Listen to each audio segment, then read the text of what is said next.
What's up, you guys? The Curious Owl here, and today I have my February 2023 wrap-up.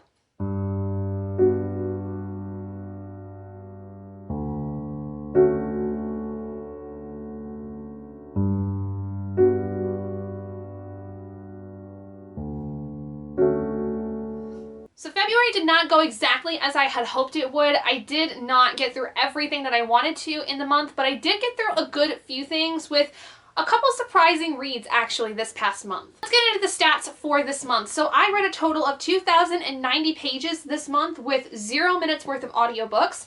I did finish 6 books but had tried to read 7, and 4 of those books were from my physical library, 2 were from my ebook library. 4 of the books I read were from my personal library, and 2 of the books I read were borrowed. Out of all of the books, I had 1 5-star, 3 4-stars, 1 3-star, and 1 DNF. So I did read something that I did not finish in this month. The first book I tried reading was The Art of Prophecy by Wesley Chu. I did rate this a 3-star. This was the book club read for my friend Brandy from Books with Brandy Shanae's book club, and I just didn't really seem to like this one. I felt like I couldn't really grasp onto the world that much. I wasn't super interested in the plot. It just kind of was subpar, but I don't know, it just wasn't really something I was a fan of, unfortunately. The next book was a DNF, and purely because I just didn't have, I think, the mental space to read this kind of a book, and it was part of a book club that I thought I was going to really try to participate in this year that I'm just not going to anymore, and that is The Blade Itself by Jo Abercrombie. This was a book I was trying to read with the Catch Up Book Club that's hosted by a slew of booktubers. I just don't think I have the space to be able to read these books because I have so many other books that I'm working on for my other friends' reading groups and my book club that I just decided to put this one away. I would like to try to read this series and this world that Jo Abercrombie created later on. I think that it's just going to take me some time to get back to it, and I don't want to really rush my experience of this series or world. The next book that I read, though, was a 5 out of 5 stars, and that was When the Moon Was Ours by Anna Marie McLemore. This was also part of my Wheel of D20 reads, so if you want to hear my thoughts on it, go check out that video, but absolutely amazing, broke my heart so much, and I am just cemented in my mind that Anna Marie McLemore is one of my more favorite authors, and I'm very excited to read more of what they write. Next was Mind of My Mind by Octavia E. Butler. This is the second book in the Pattern Master series that I am reading alongside with Bree and several other people for Bree's Octavia E. Butler read-along. Now, I liked this one, I think, a lot more than I did the first book, which was Wild Seed. I think that this one had a very different tone to it than Wild Seed did that I thought was much more interesting and much more dynamic, but I still feel like that the writing style is not something I am 100% on board with. It's not my favorite writing style, and I think that sometimes it pulls me out of the story, and that's a personal taste of mine. It's just I don't think I'm as much of a fan of the way she writes, but I really liked this one a lot more than the first book, and I did end up giving it a 4 out of 5 stars. Next was my book club's read, which was The Obelisk Gate for the N.K. Jemisin read-along. This is the second book in the Broken Earth trilogy, and I will say, based on my thoughts that I have for this in its own separate vlog, I was not really as much of a fan of this one as I was the 5th season. I was actually pretty let down by this one.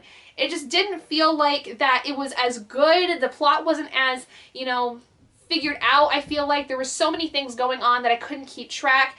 I felt like that there were some perspectives that I didn't really feel like were necessary within this, but I still liked it enough, and I am curious based on the ending of what's going to happen in book 3 that we're going to be reading here in March, and I'm very, very excited for that. But the live show for this actually will be coming up. It is going to be on Saturday, March 4th at 8 p.m. Eastern Standard Time. I am going to be talking about this book with my friend Brandy from Books with Brandy Shanae. Do check out that live show if you do want to hear my thoughts on this and discuss with other readers of this series what, the story is and what we thought about it and all that good stuff, and also come up with some theories about what's going to happen in book 3. The next book that I read was another book from my Wheel of D20 series, and that is History Is All You Left Me by Adam Silvera. This was absolutely amazing. I had some issues in terms of the writing. I just didn't feel like I liked everything about it, but this was another book that hurt a lot. Like, this hurt me on the inside, and I have all my thoughts on this in my Wheel of D20 video. But this was so well done, and I think that, again, this cemented the idea that I really like the way that Adam writes, and I would like to read more of their work, and I would even like to dip my toe into their more fantasy work, as I've heard that it's a little different in the way that he writes, as opposed to his more contemporary work. So very happy that I read this one. Definitely hit a lot of notes I was not expecting to, and I just feel like that his contemporary books really get me in a lot of ways. And finally, the last book I ended up completing this month was Knight's Ransom by Jeff Wheeler. This is, again, another book for my Wheel of D20 reads, so if you want to go hear my thoughts on this, please go ahead and go check out that video.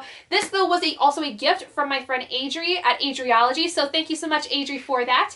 I really liked this so much. I was actually really surprised with how much I enjoyed this. I do, though, feel like I lost a little bit of the story here and there, so I gave this a 4 out of 5 stars. And I also feel like I need to go back and read more of this world. Like, this is technically part of a secondary series in this world that Jeff Wheeler has created, and I need to go back and read the original series and then come back to this, because according to him, that's how you should do it in terms of reading the story. So I would definitely like to explore more of this world in the future when I get my hands on the other books in the series, but this was actually really fun, so I am looking forward to that experience. But without further ado, those are all of the books I ended up reading in the month of February. So like I said, not too bad. Didn't get through everything I wanted to this month, but I am proud of the work I did do, so very happy to see that that is the case. But thank you guys so much for joining me in this video. If you guys did enjoy it, please do give it a big thumbs up. And if you haven't already and you'd like to be and would like to see more content like this, go ahead and hit that button down below and subscribe to become an owlet in our flock. And I will see all of you guys in my next video. Bye, guys!